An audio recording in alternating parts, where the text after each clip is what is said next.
अस्सलामुअलैकुम। Lecture 33 start हो गया जी हमारा। हम कर तो रहे हैं टारगेट कॉस्टिंग, लेकिन भाई ने एक सवाल कर दिया, मैंने कहा चलो जवाब सबको ही दे दूं। टेस्ट टू के अंदर भाई ये फरमा रहे हैं कि मशीन की जो मेंटेनेंस है, इसके लिए आपने मशीन की कॉस्ट क्यों नहीं यूज़ की, मेंटेनेंस आवर्स क्यों यूज़ कर लिए, मेंटेनेंस के लिए आपने मशीन आवर्स क्यों यूज़ किए, आप कॉस्ट भी तो यूज़ कर सकते थे। तो बेस की तरफ चलते हैं, देख लेते हैं, चेंज कर सकते हैं आप, मसला कोई नहीं है। यहाँ पे आते हैं जी, लिखा हुआ था मशीन की रिपेयर एंड मेंटेनेंस के लिए मशीन आवर्स भी हो सकते हैं और मेंटेनेंस आवर्स भी हो सकते हैं और मशीन आवर्स भी हो सकते हैं। यहाँ पर कहीं पे मशीन की कॉस्ट की बात नहीं की गई। एफओएस के अंदर इंश्योरेंस के लिए था और मजबूरी में मेंटेनेंस के लिए हमने कहा था कि जाहिर है ठीक है, जो महंगी मशीन होगी, जाहिर सी बात है उसकी मेंटेनेंस भी ज़्यादा होगी, तो मजबूरी के दर्जे में अगर मेंटेनेंस आवर्स या मशीन आवर्स ना गिवन हो तो हम फिर उस तरफ जाया करते हैं।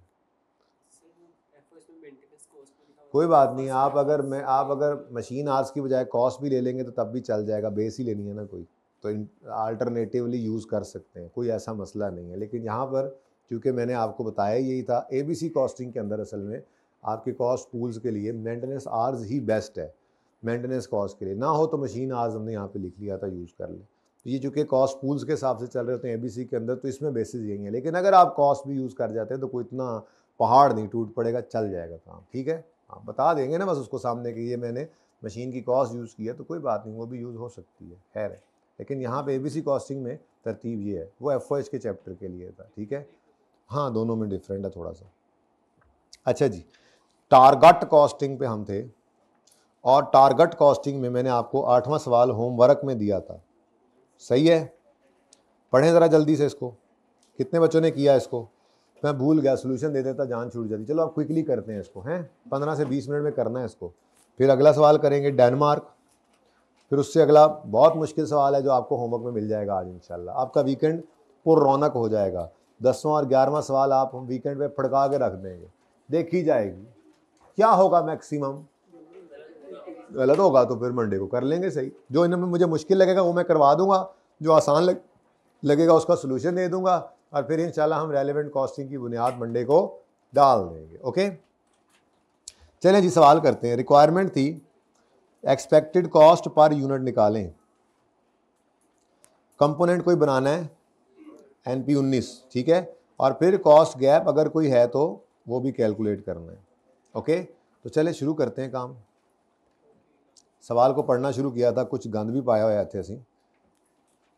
ये पहले 2 पैराग्राफ में तो सिर्फ अंग्रेज़ी थी, ठीक है, जिसमें उन्होंने सिर्फ ये बताया था कि एनपी 19 को वो बनाना चाह रहे हैं, ठीक है, और उसके लिए जो डिफरेंट पार्ट्स होते हैं, नंबर ऑफ पार्ट्स, वो लेकर असम्बल कर लेते हैं।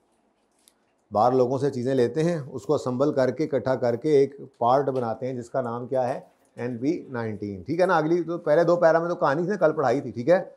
आगे वो कहता है production overheads are currently absorbed into production cost on an assembly hour basis. तो अभी एब्जॉर्ब किस पे कर रहे हैं हम, असेंबली और की बेसिस पर। Polar company is considering to use target costing for new component. Cost information of new component NP19 is as follows. तो बहुत सिंपल सा सवाल था इसके अंदर तो, ठीक है। आपने सेलिंग प्राइस लेनी है, रिक्वायर्ड प्रॉफिट लेस करना है, कॉस्ट गैप पे टारगेट कॉस्ट निकालनी है, फिर करंट एक्सपेक्टेड कॉस्ट निकालनी है और कॉस्ट गैप की तरफ जाना है, ठीक है। तो मेरे ख्याल में मोटा मोटा फॉर्मेट बना लेना चाहिए। चलो क्विकली ज़रा पढ़ लेते हैं। ये तो सारे पार्ट्स आ गए, ऐसे ही है, लेबर आ गई, ओवरहेड्स आ गए, ये सिर्फ लिखा हुआ है सेल के बारे में, सेलिंग प्राइस वगैरह के बारे में डेटा। तो पोलर कंपनी एस्टिमेट कर रही है कि उसको NP19 को 56 रुपये से ऊपर नहीं बेचना अगर वो कंपेटिटिव रहना चाहते हैं तो, ठीक है। तो ये 56 क्या हो गया, सेलिंग प्राइस पर यूनिट। और ये भी कंसिडर कर रहे हैं कि acceptable gross profit on component जो है वो कितना है, 25%। तो यहाँ से तो फटाफट आपकी टारगेट कॉस्ट निकल आएगी, ठीक है। तो टारगेट कॉस्ट निकालेंगे, एक्सपेक्टेड करंट कॉस्ट के अंदर ये 5-6 चीज़ें लेंगे और कॉस्ट गैप निकल आएगा। सिंपल ट्रेडिशनल सवाल जो कि टारगेट कॉस्टिंग का हुआ करता है। ठीक है, क्वेश्चन नंबर 8 इलस्ट्रेशन है, ये भी आई कैप का एग्जाम्पल है, आई कैप एग्जाम्पल है, एग्जाम्पल 1 जी। क्या चीज़, सेलिंग प्राइस, हाँ सही है, वो लिखना है, क्या नीचे लिखा हुआ है, कोई मसला नहीं है, पोलर कंपनी की हेडिंग शेडिंग ना दे, मैं तो ये कह रहा हूँ कि ये क्या लिखा हुआ है, सेल प्राइस। तो selling, estimated selling price calculation कर रहे हैं हम। अच्छा यूँ कर लेते हैं, पार्ट ए में हम क्या निकाल रहे हैं, टारगेट कॉस्ट या कॉस्ट गैप। उन्होंने क्या बोला था, एक्सपेक्टेड कॉस्ट पर यूनिट, और कोई कॉस्ट गैप है तो वही बताएं। तो सबसे पहले टारगेट कॉस्ट निकालेंगे, यूँ कर लेते हैं नंबरिंग। सबसे पहले मैं क्या निकालना चाह रहा हूँ, टारगेट कॉस्ट। टारगेट कॉस्ट निकलेगी तो फिर उसमें उसको कंपेयर करेंगे करंट एक्सपेक्टेड कॉस्ट से, कॉस्ट गैप निकल आएगा। अब टारगेट कॉस्ट कैसे निकला करती थी, तो एस्टिमेटेड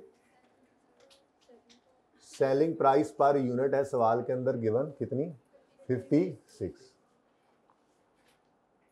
ठीक है, उसके बाद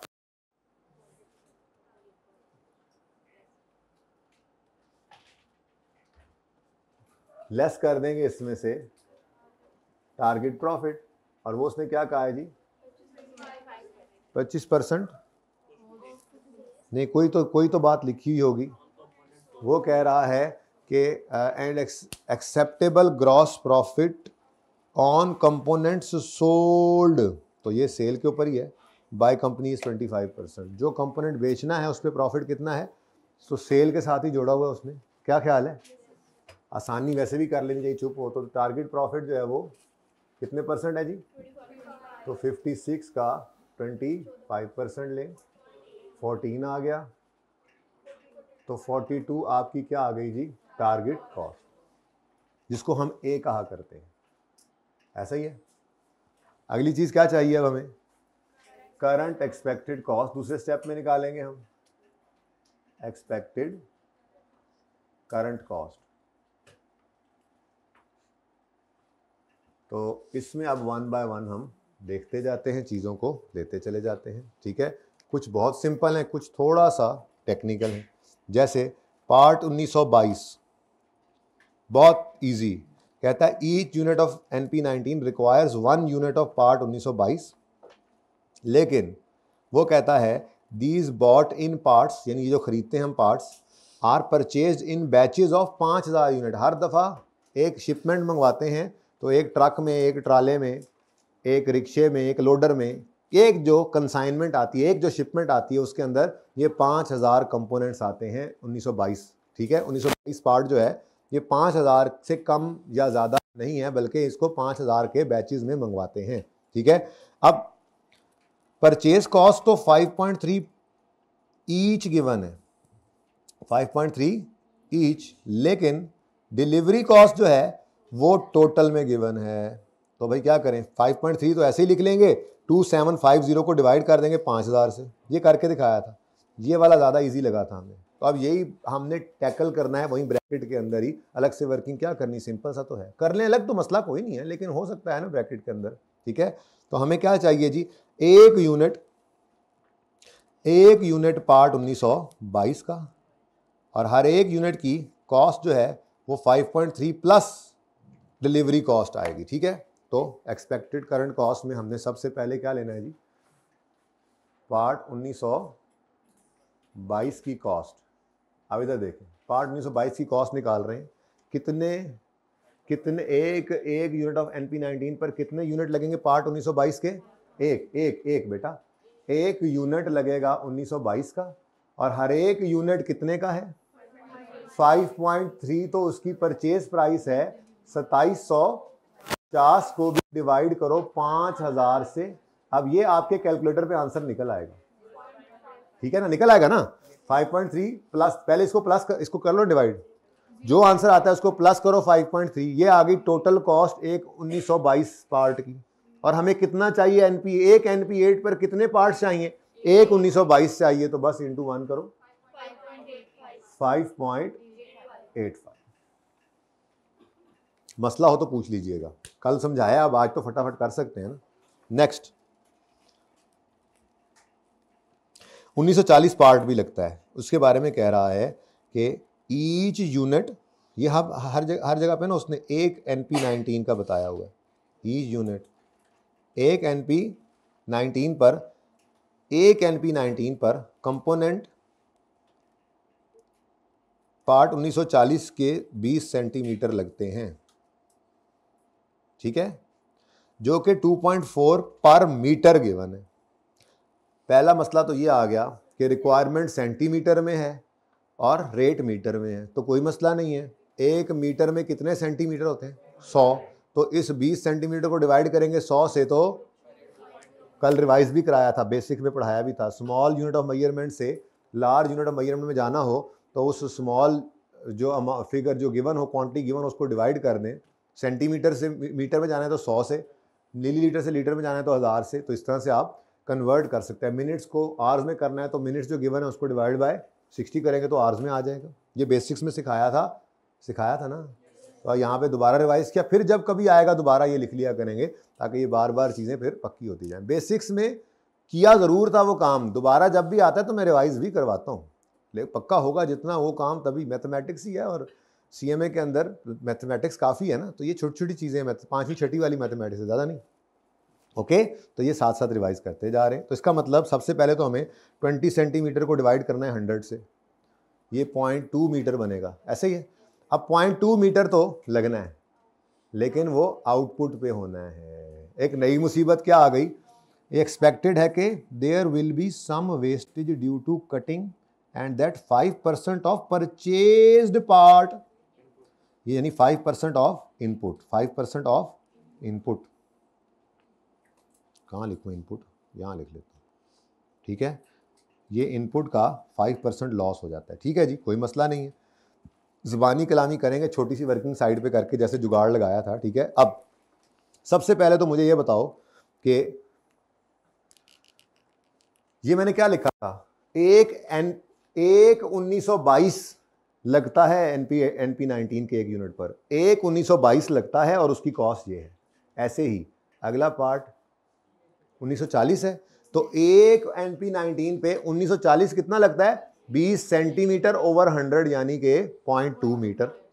लेकिन 0.2 मीटर तो लगा होता है ईच यूनिट ऑफ NP19 पर, जो कि कंप्लीट यूनिट होता है, लेकिन उसमें 5% इनपुट का लॉस हो जाता है, तो हमें कपड़ा कटिंग शेटिंग में ज़ाया हो जाता है, तो हमें कपड़ा कुछ ज़्यादा डालना पड़ेगा। वो जो ज़्यादा कपड़ा होगा उसको फिर रेट से मल्टीप्लाई करेंगे तो NP19 की कॉस्ट आएगी। अब स्टेप बाय स्टेप चलना है। पार्ट क्या है? पार्ट का नाम क्या है जी? 1940 की कॉस्ट जो है उसके लिए इधर देखें, 20 सेंटीमीटर हैं, डिवाइड करो 100 से, आएगा 0.2 मीटर। इसको अब एक मिनट जल्दी से, जरा इतनी जल्दी भी नहीं करनी, जल्दी जरूर करनी है लेकिन इतना काम तो कर सकते हैं। छोटी सी वर्किंग अपने पास ऐसे ही पेपर पे ऐसे ही करेंगे, साइड पे वर्किंग लिख देना, कहीं रेफर तो करनी नहीं है, अपने लिए लिख लेना वर्किंग डाल के, ठीक है ना। तो क्या लेते थे जी? Output plus loss is equal to input, ये लिख लिया करो, कोई मसला नहीं। ईच NP19 यानी each complete unit requires 0.2 metre और 5% किसका इनपुट का लॉस होता है। इनपुट उसने बताया नहीं, तो इनपुट क्या है? X, और ये 0.05x। इतना सा लिख लेना, फिर गलती के चांसेस नहीं रहते। अब इस पे टाइम को नहीं लगता इतना, ठीक है, तो कोई मसला नहीं। इतनी सी क्या वो अंग्रेजी तो नहीं लिख रहे, इतना तो लिखा जा सकता है ना, ठीक है। अब वो वाला काम करें जो इंशाल्लाह अल्लाह ने चाहा तो ये कोई 10-12 दफ़ा जब ये काम हो जाएगा सवालों के अंदर तो फिर आप इस काबिल होंगे कि डायरेक्ट करें, लेकिन मैं फिर भी यही कर रहा हुआ करूँगा ताकि पर्चे तक जाते जाते आपको ये याद रहे, ठीक है। ये 0.05x है, प्लस इधर जाएगा तो क्या होगा? माइनस, तो ये 1x है, 1x में से 0.05x माइनस करें तो 0.95x आ गया। अब x को इधर ही छोड़े, आउटपुट इनपुट निकालना है ना, तो डिवाइड किससे करेंगे? 0.9। अब ये यहां पे सोच लिया, यहां पे डायरेक्ट करें, डिवाइडेड बाय 0.95। अब जो भी आंसर आएगा वो आपकी टोटल क्वांटिटी है जो आपने इनपुट करनी है, जो बाजार से खरीद लानी है एक NP19 के लिए। उसका आंसर लिखने की मेरा नहीं ख्याल जरूरत है, लिखना है लिख दें, रहने दें। तो इसको मल्टीप्लाई करो 2.44 बस, ठीक है, ₹2.4 मैं लिख देता हूँ ₹2.4। Okay done. अब ये देखो सेंटीमीटर को मीटर में किया, 0.2 मीटर आउटपुट में होने चाहिए, 0.2 मीटर, लेकिन कुछ लॉस हो जाता है तो ज्यादा इनपुट करना पड़ेगा। कितना करना पड़ेगा वैसे बताओ जरा, इसका आंसर क्या आता है? वैसे 0.2105, थोड़ा सा ज्यादा लगाना पड़ेगा। ये 0.2105 मीटर एक NP19 पे लगते हैं और 1 मीटर का रेट क्या है? 2.4। असल में कहानी ये ऐसे चली, ठीक है, sorry is equal to this into this, लेकिन ऊपर वाला डायरेक्ट लिखा करें। ओके, तो ये आंसर आप यहां लिख सकते थे लिखना चाहें तो, पर मेरा दिल नहीं कर रहा। लिखना है या नहीं? समझ आ रहा है? जिसको ना समझ आया करें ना, साथ वालों की यस सर वो के समझ आ गया से परेशान ना हुआ करें। आपको नहीं समझ आ रहा तो नहीं समझ आ रहा, आप पूछे, कहें तो एक स्टेप लिखूं, रहने दो, ठीक है जी बोले।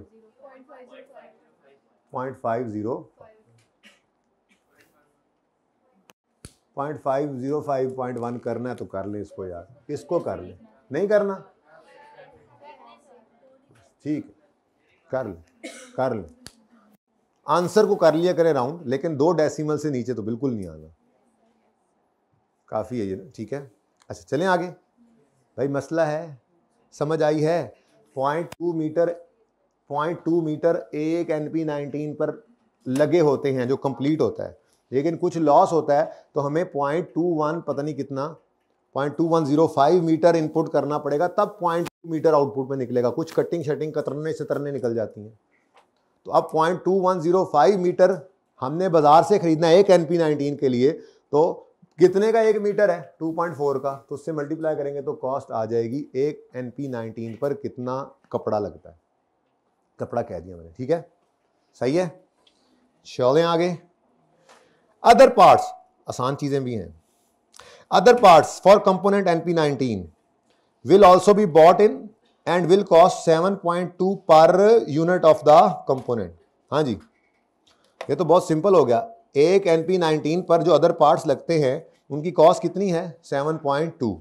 बस 7.2 सीधा सीधा लिख दें। अदर कंपोनेंट्स, कोई वर्किंग नहीं करनी, आसान नंबर भी पड़े हुए हैं। अदर पार्ट्स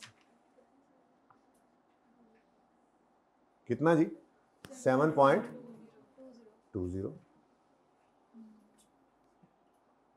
ठीक है।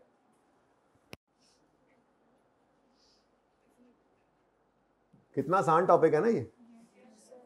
अब इससे अगले इससे भी आसान आ जाएंगे। किधर जाएं हम? आसान से आसान डिसीजन मेकिंग शुरू हो रही है, सबसे आसान वही है, यकीन करो, सबसे आसान, सबसे मजा ज्यादा बच्चों को उसी को पढ़ने में आता है। फिर उससे आगे जाएंगे, प्रोसेस कॉस्टिंग आएगा, वो तो इतना आसान है कि आप कहेंगे पहले तो हम क्या करते रहे।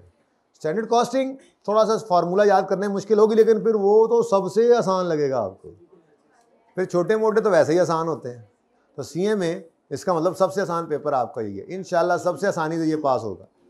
रिजल्ट भी अच्छा आता है, 40% प्लस, 40% के आसपास, 40-45 तक चला जाता है। मजे, पास होने वाला पेपर मिल गया आपको। नेक्स्ट, असम्बल लेबर, जो असेंबली वाली लेबर है, असम्बल करती है चीज़ों को जिससे NP19 बनाते हैं।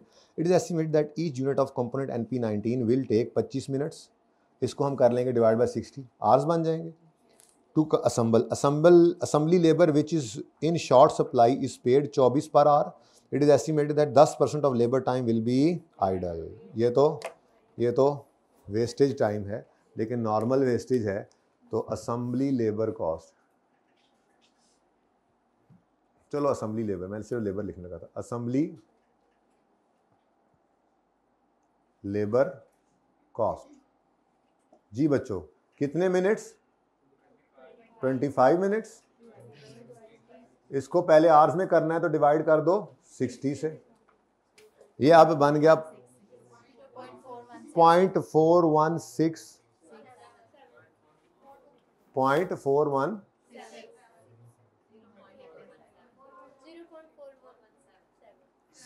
ये मिनट्स बन गए या आवर्स बन गए? आवर्स। लेकिन ये आवर्स तो एक कंप्लीट यूनिट पर पड़े होते हैं। वो क्या कह रहे हैं? 10% टाइम क्या हो जाएगा? वेस्ट।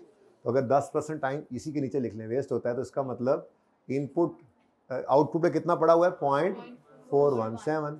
कितने परसेंट किसने आइडल है और किसका? इनपुट का तो ये x ले लिया और ये 0.10x। अब ये 0.1 माइनस में पड़ा है 1x और ये 0.1x, तो ये प्लस वाला इधर जाके क्या हो जाएगा माइनस, तो 1 माइनस 0.1 कितना बन गया 0.9 और x को वहीं छोड़ दो 0.9 इधर आके डिवाइड हो गया। ये सारी बातें करने के बाद यहाँ पे डायरेक्ट आके 0.9 करेंगे तो ये कुछ टाइम और बढ़ जाएगा। कितना बनता है वैसे बाय द वे, लेकिन हम इनको पर आर कितना देते हैं, आंसर बताओ 11.11। सुभान अल्लाह। 11 नवंबर मेरे आर्टिकल्स की स्टार्टिंग डेट थी 1 नवंबर 11, मुझे आज भी याद है। देखो ये आया सामने, तो क्या बना 11111, चेक करो नवंबर 11 होता है, 2011 था और 1 तारीख से उन्होंने मेरे आर्टिकल स्टार्ट किए थे, रजिस्टर जब हुए थे। ये मैं क्यों बताऊं, जितनी बात बताई जाए वो सुन लिया करो, शौक है ना हो जाएगा फिर आगे ये क्या था वो क्या था ऐसा क्या था वैसा क्या था जी। तो इनको देखकर मुझे याद आ गया, इन भाई साहब को देख के। Next is production overheads, analysis of recent historical cost of production overheads. Show the following cost, total production overheads, total assembly hours worked. Hi Allah basics, hi Allah basics. ये तो टोटल प्रोडक्शन ओवरहेड्स हैं, हमें तो per unit चाहिए, fixed और variable अलग चाहिए। क्या ख्याल है, टोटल से तो काम नहीं चल सकता, ठीक है। तो अब क्या करें, हाई लो याद है आपको, माशाल्लाह माशाल्लाह। तो मुझे नहीं याद असल में ना, मैं जो भूल जाता हूँ ना, ये भूलने की जो मुझे आदत है ना, ये बस क्या करूँ अब, क्या करूँ अब इसका, कभी भूल जाता हूँ। डर नहीं है पेपर देना, ठीक है भाई।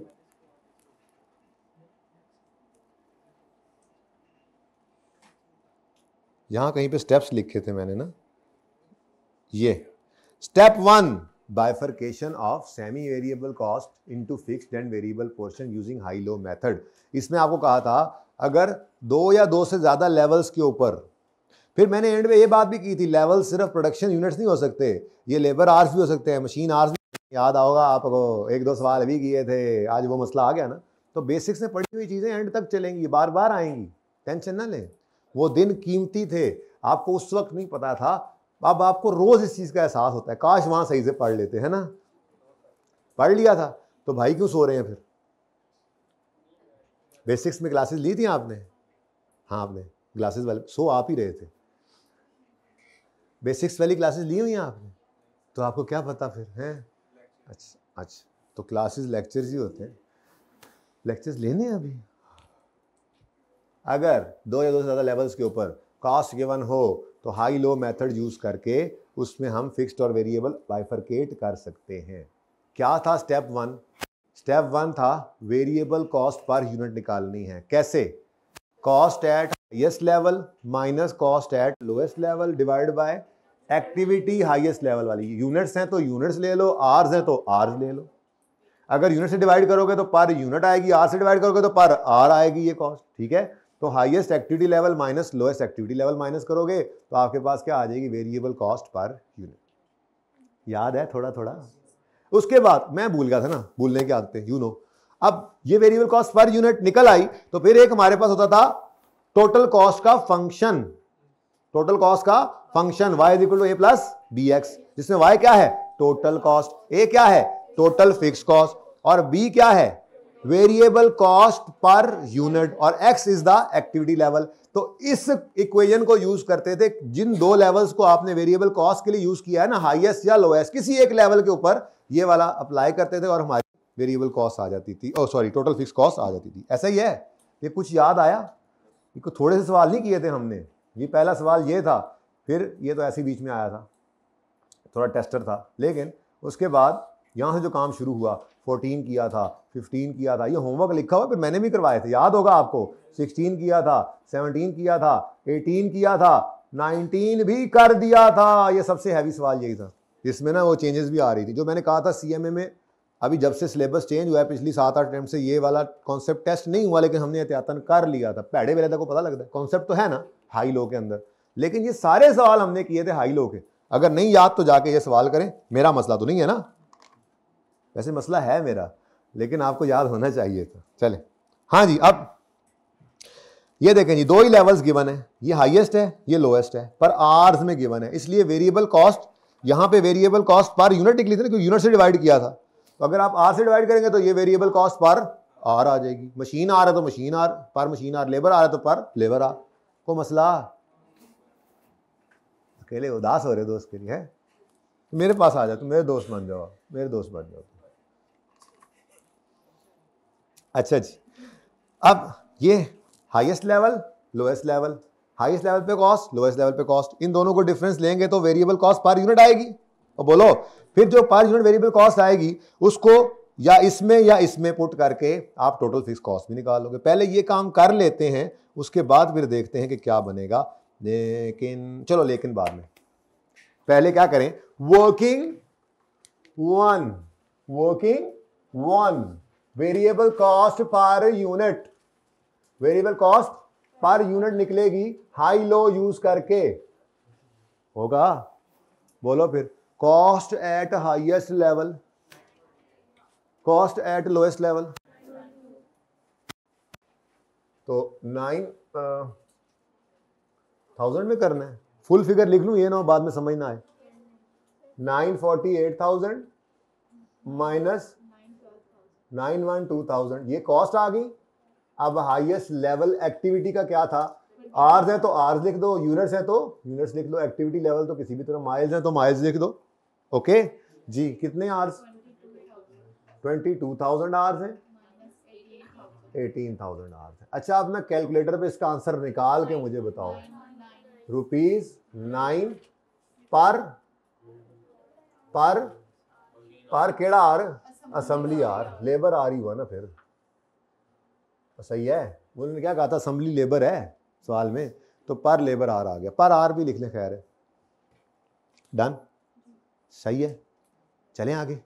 अब इस 9 को यूज करो, किसी एक लेवल में डाल दो। किसमें, हाईएस्ट में करते थे मुझे याद है, ठीक है कोई बात, अब लोएस्ट पे करें तब भी आंसर तो वही आना। लेकिन इधर देखें जी, वाई क्या होता है जी, टोटल कॉस्ट। मैं यूं लिख देता हूं, total cost Y is equal to total fix cost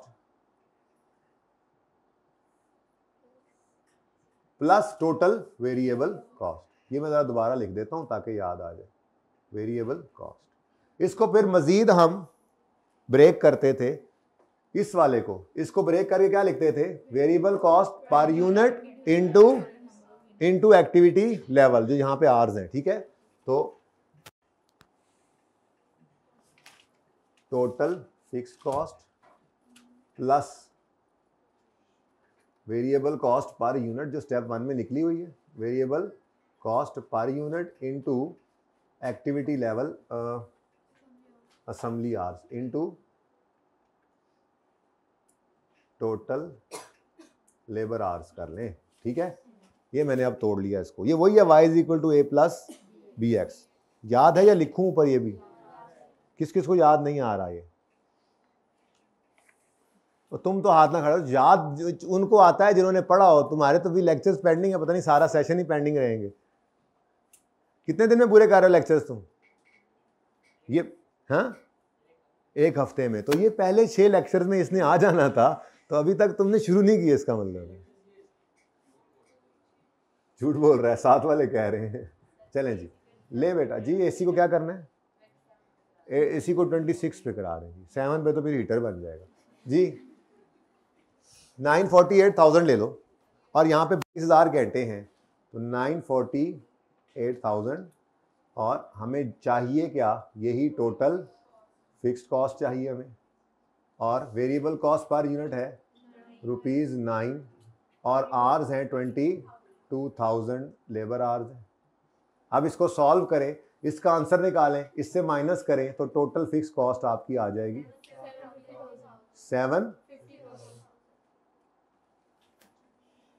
अब ये 750,000 जो है, ये पूरे साल की फिक्स कॉस्ट आ गई। पर मंथ किसने बोला? पर मंथ, शाबाश बेटा, पर मंथ है। होश के nails low. Monthly data, monthly monthly monthly monthly, everything is monthly, तो फिक्स कॉस्ट भी मंथली है। लेकिन मुझे चाहिए फिक्स कॉस्ट भी पर यूनिट। अब कहीं पे यूनिट्स लिखे हुए कितने बनाने का सोचा है इन्होंने? नहीं, हमें आर्स चाहिए होंगे। कहाँ दी हुई है normal? Polar company blah blah blah and blah fix. हाँ, ये मिल गया। ये fix production overheads are absorbed at the rate per assembly hour. Okay, assembly hour ये पर मंथ फिक्स कॉस्ट है। इनटू 12 करेंगे तो पर ईयर आएगी, ठीक है, और डिवाइड बाय जितने hours and normal activity level in a normal year Polar company works 250 assembly hours. कोई चाहे तो इस 250 को डिवाइड बाय 12 करके पर मंथ निकाल के 750 से भी मल्टीप्लाई कर सकता है। पर मेरा दिल ये कर रहा है कि उसने चूंकि नॉर्मल ईयर की कैपेसिटी दी है तो हम फिक्स कॉस्ट को भी ईयर पे ले जाते हैं। बाकी जैसे आप करें आंसर दोनों तरह से सेम आएगा। 750 को ये 250 को डिवाइड करो 12 से, 2.5 लाख को डिवाइड करो 12 से, हैं भाई? आप क्या करें, आप 7.5 लाख को 20,833 से डिवाइड करें, तब भी आपकी फिक्स कॉस्ट पर यूनिट आ जाएगी, जो भी आएगी 36 भाई कह रहे हैं आएगी। और आप अगर 7.5 लाख को 12 से मल्टीप्लाई करके पूरे साल की फिक्स कॉस्ट निकालें और उसको डिवाइड करें 2.5 लाख आर से, तो भी यही 36 ही आएगा जो भाई ने बोला, ठीक है? तो क्या बेहतर लग रहा है? मुझे तो ये बेहतर लग रहा है 7.5 को कर लें 12 से मल्टीप्लाई, क्योंकि मुझे टोटल फिक्स कॉस्ट नहीं चाहिए। मुझे ये तो पर यूनिट मिल गई, यहाँ लिख दूंगा, मुझे फिक्स कॉस्ट भी पर यूनिट ही चाहिए। तो यहाँ पे देखें, फिक्स कॉस्ट मुझे पर यूनिट चाहिए, बल्कि वो कह रहा था कि पर फिक्स ओवरहेड्स को हम एब्जॉर्ब करते हैं on the rate of assembly hours based, ठीक है? तो ठीक है, पर लेबर आर निकालो, कोई मसला नहीं। फिक्स कॉस्ट पर लेबर आर निकालनी है, तो ये जो 7.5 लाख निकला है ये क्या है? Per month. तो इसको पर ईयर कर लो, या इसको पर मंथ छोड़ना है तो फिर आवर्स को पर मंथ कर लो, आपकी मर्जी है, मुझे ज़्यादा इजी लग रहा है, ठीक है? तो 7.5 लाख पर मंथ जो है इसको मल्टीप्लाई करो 12 मंथ्स से, तो ये पूरे साल का एक्सपेंस आ जाएगा, फिक्स कॉस्ट पूरे साल की आ जाएगी। अब इसको एनुअल जो कैपेसिटी दी है आवर्स की उससे डिवाइड कर दो, 250,000 लेबर आवर्स। तो क्या आंसर आता है जी? ₹36 पर लेबर आवर। वेरिएबल कॉस्ट पर लेबर आवर, फिक्स कॉस्ट पर लेबर आवर, कोई मसला? अगली बात, लेबर आवर्स कितने हैं? ये 25 डिवाइड बाय 60 करेंगे, उसको डिवाइड करेंगे 0.9 से, है ना? ये करेंगे? ये नहीं करना, रूल बताया था, रूल तो रूल होता है, हमेशा वही रहता है। FOH ओवरहेड्स सिर्फ प्रोडक्टिव आवर्स के होंगे, आइडल टाइम पे इनकर नहीं हो रहे होते। इसका मतलब ये वाला काम आपने नहीं करना, ये वाला काम नहीं करना, सिर्फ ये काम करके उसको मल्टीप्लाई कर देना वेरिएबल के साथ भी और फिक्स के साथ भी, ठीक है?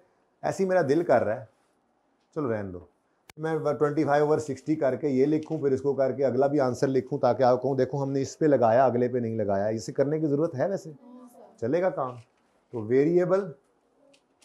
वेरिएबल ओवरहेड्स की कॉस्ट है, इधर देखो जी, 25 मिनट्स लेबर आवर के लगते हैं, इसको आवर्स में कन्वर्ट कर लो, ठीक है?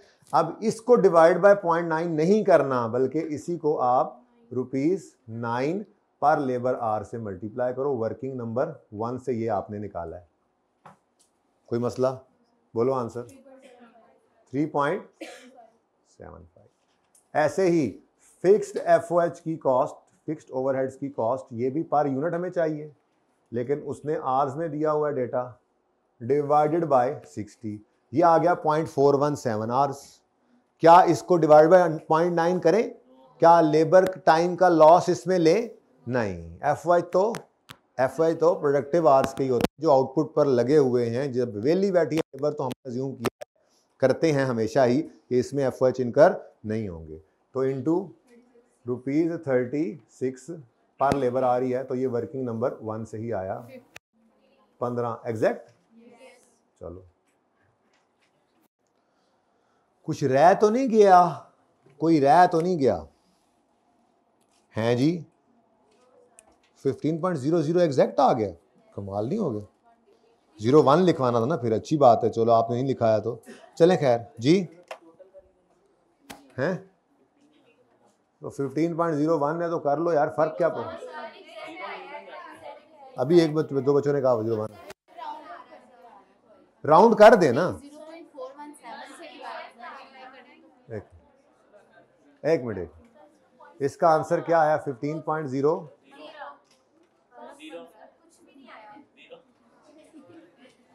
अच्छा इसमें कोई मसला है नहीं, आप लोगों ने कहा था 01। अच्छा सुने, वो ये फर्क होगा ना, कुछ बच्चे जो है वो मैं बताता हूँ, चुप करें ज़रा।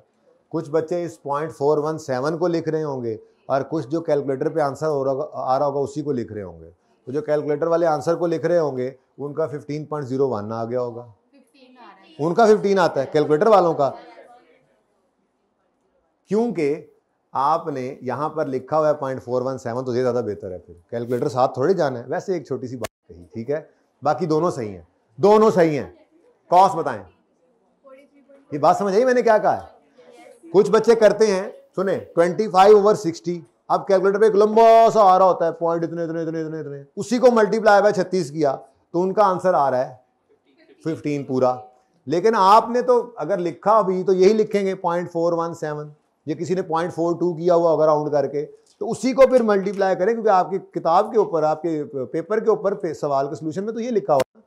वैसे इतना फर्क पड़ता नहीं है, चलेगा, लेकिन उसूली बात तो उसूली है ना, ये सही है। फिर जिन्होंने बोला उन्होंने सही बोला जी। तो कम होना गलती नहीं होती, कभी भी याद रखना। 2-3 थे तो क्या हुआ, सारे उस तरफ थे तो क्या हुआ, सही कर लिया ना जी। बोलो 43.43। चलो अब ये क्या है, आपकी करंट कॉस्ट रिक्वायर्ड थी, ये भी रिक्वायर्ड थी। वैसे इसको हम अपने लिए बी कह देते हैं, लेकिन ये क्या आया हमारे पास, एक्सपेक्टेड करंट कॉस्ट आ गई है जी, और ये हमारी रिक्वायरमेंट भी थी, बस ठीक है, ऐसे ऊपर लिखा हुआ, रिक्वायरमेंट 2 हो गई।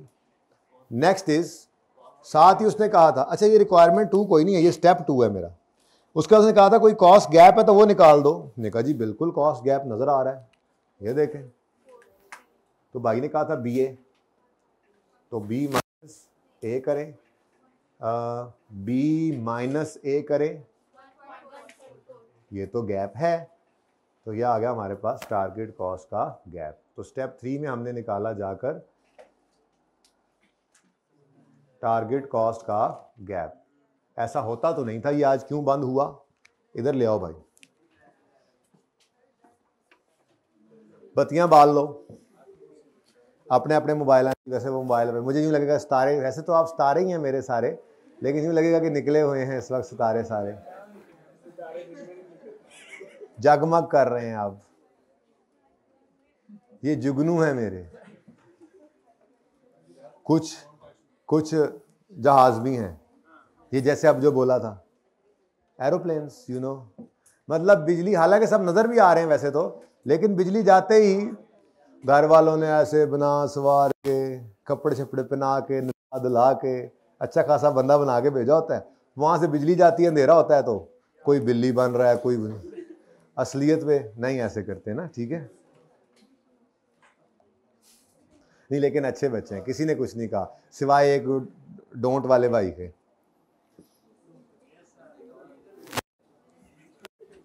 अच्छा जी, question is done and dusted. Now we go to question number 9। जरा इधर देखें जी, ये एंड पे आंसर नहीं निकला था अभी, और बच्चों को जो है वो नजर आना बंद हो गया था। तो ये जनाब रिक्वायरमेंट है, बाकी बी और सी भी हैं, वो इंशाल्लाह बी सी डी पता नहीं कौन कौन सी हैं, वो कर लेंगे।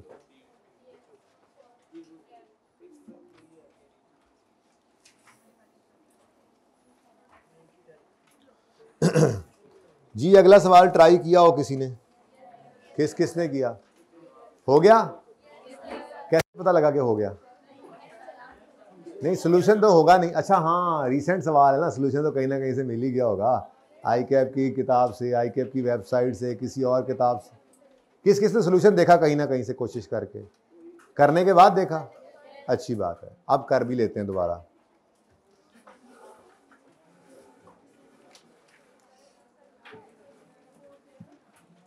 भाई आप पार्ट 2 स्टार्ट कर लें, नया सवाल नया पार्ट।